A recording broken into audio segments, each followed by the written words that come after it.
pasukan Aralai FC akan menggunakan jersey berwarna oranye putih, seluarkan hitam dan juga berseragam hitam. Dan kalau untuk pasukan SMTP akan menggunakan jersey berwarna hitam.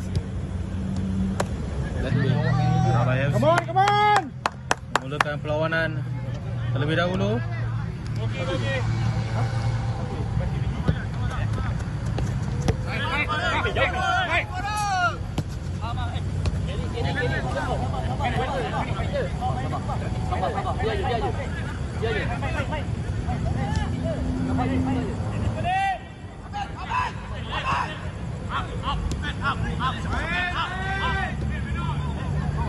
Offside.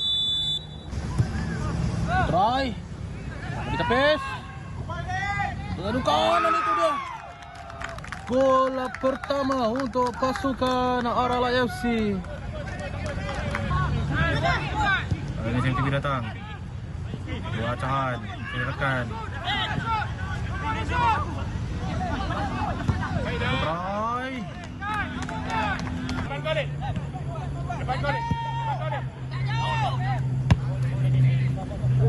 Menarik. Habiskan lagi. Kepik bola.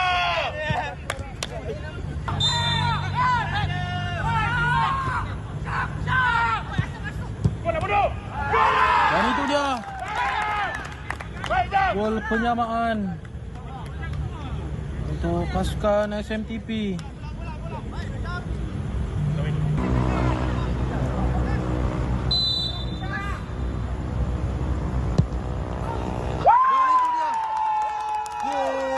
Terhasil oleh pemain ini.